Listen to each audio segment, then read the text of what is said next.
Hello সবাইকে, রাধে রাধে। তোমাদের সকলকে স্বাগতম জানিয়ে আজকের এই ব্লগটি আমি শুরু করছি। গতকাল রাত থেকেই হচ্ছিল বৃষ্টি, আর এখনও পর্যন্ত বৃষ্টি হয়েই যাচ্ছে। আর এই বৃষ্টি হওয়ার কারণে আবহাওয়ার পরিবর্তন কী আর বলবো, এত ভালো লাগছে। আর গাছপালার কথাও আর কি বলবো, গাছপালা যেন আবার পুনরায় প্রাণ ফিরে পেল এরকম মনে হচ্ছে এই বৃষ্টির কারণে। সুন্দর একটা ঠান্ডা ঠান্ডা ভাব, আর খুব ভালো লাগছে দিনটি। চলো এবার নিচে চলে যাই।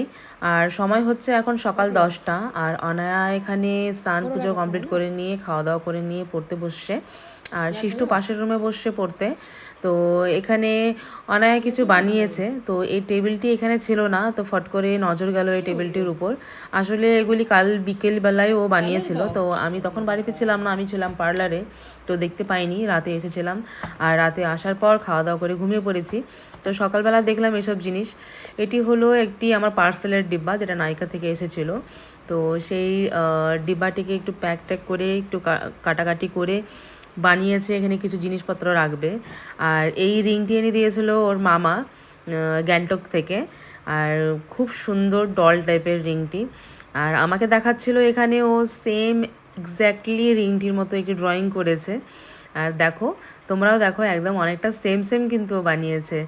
আর ড্রয়িং ও কোনো দিন শেখেনি, কিন্তু নিজের থেকে ছোটোবেলা থেকে ড্রয়িং করে, ড্রয়িংয়ের দিকে বেশ ভালো। তাই ভাবছি একবার ওকে ড্রয়িংয়ের ক্লাসে দিয়ে দেখি কি করে।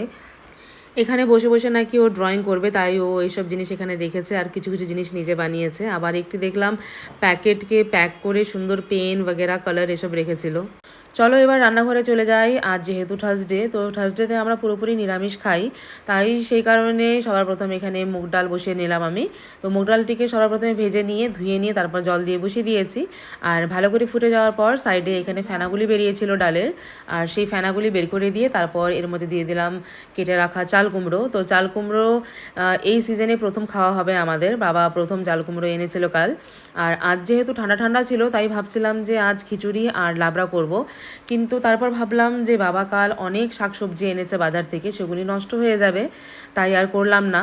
ডাল আমার হয়ে গেল, নামিয়ে নিয়েছি। এরপর বসাবো পাট শাক, আর আমাদের যে কোনো শাকই খুবই প্রিয়। আর আজ যেহেতু নিরামিষ, তাই নিরামিষ করেই এই শাকটি শুধু ভাজা ভাজা করব। আর যেদিন নিরামিষ থাকে না, সেদিন পেঁয়াজ দিয়ে এটি হালকা ঝোল করি, খেতে খুব ভালো লাগে। তো এখানে হলুদ লবণ দিয়ে শাকটি ঢাকা দিয়ে দিলাম, আর এদিকে আমার ভাতও হয়ে গেছে, খুব সুন্দর ফুটে গেছে। ভাতটি নামিয়ে নিব। শাকটি আমার সুন্দর করে ঝরঝরা ভাজা হয়ে গেছে, এরপর শাকটিও নামিয়ে নিলাম। আর এদিকে কিছু তরকারি রেডি করে রেখেছি। তো এখানে আছে সয়াবিন, এটা গরম জল দিয়ে ভালো করে সেদ্ধ করে নিয়ে ধুয়ে রেখেছি। আর এখানে আছে সজনা, তারপর ছোট আলু, আর পাশে গামলাতে আছে বেগুন আর ঝিঙে। তো এইসব মিশিয়ে একটা চচ্চড়ি করব। তো এই চচ্চড়ি করার জন্য অল্প কালো জিরে আর শুকনো লঙ্কা তেলের মধ্যে সম্বার দিয়েছি। আর এরপর দিয়ে দিলাম গুঁড়ো আলুগুলি। আর এই আলুগুলিকে সবার প্রথমে 1-2 মিনিট একটু ভালো করে ভেজে নেব। একটু সময় ভালো করে ভেজে নিয়েছি। আর এরপর দিয়ে দেবো সজনাগুলি। সজনাগুলি দেওয়ার পরও 2-3 মিনিটের মতো একটু ভাজাভাজি করে নেব। তারপর ঝিঙে আর বেগুনগুলি দিয়ে দেবো। তো মোটামুটি এখানে আমার 2-3 মিনিটের মতো ভাজা হয়ে গেছে। এরপর দিয়ে দেবো বেগুন আর ঝিঙে। আর পাশে মা এখানে গুঁড়ো আলুগুলি ছুলে দিচ্ছিল, আমি অর্ধেকটা ছুলে রেখেছিলাম। আর যেহেতু এদিকে আমি তরকারি বসিয়েছি, তো মা বলছিল যে বাকিটা আমি ছুলে দিচ্ছি। এরপর পরিমাণ মতো নুন আর হলুদ দিয়ে তরকারিটি ঢাকা দিয়ে দিলাম। আর আজ আমাদের মাসি আসেনি, হয়তো বৃষ্টির কারণে আসতে পারিনি, তাই সম্পূর্ণ ঘরের কাজ মা আর সোনু মিলেই করেছে আজ। গোছাগুছি, তারপর ঝাড়ু দেওয়া, আর এদিকে তো আমি রান্না করেই নিচ্ছি।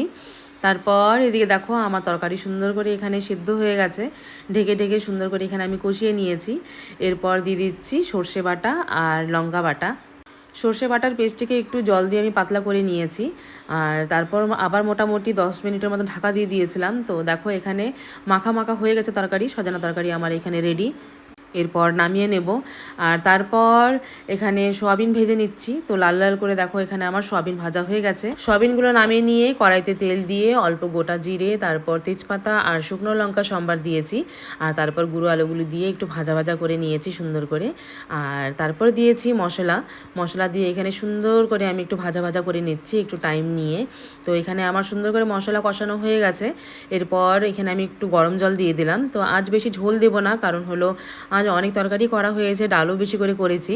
তো আজ আমি একটু গা মাখা করেই একটু সয়াবিন আলু তরকারিটি করব। তো এখানে সে কারণে কম জল দিয়েছি। আর ঝোল আমার খুব সুন্দর করে ফুটে গেছে, যেহেতু আমি এখানে গরম জলই ব্যবহার করেছিলাম। তারপর এখানে দিয়ে দিলাম সয়াবিন।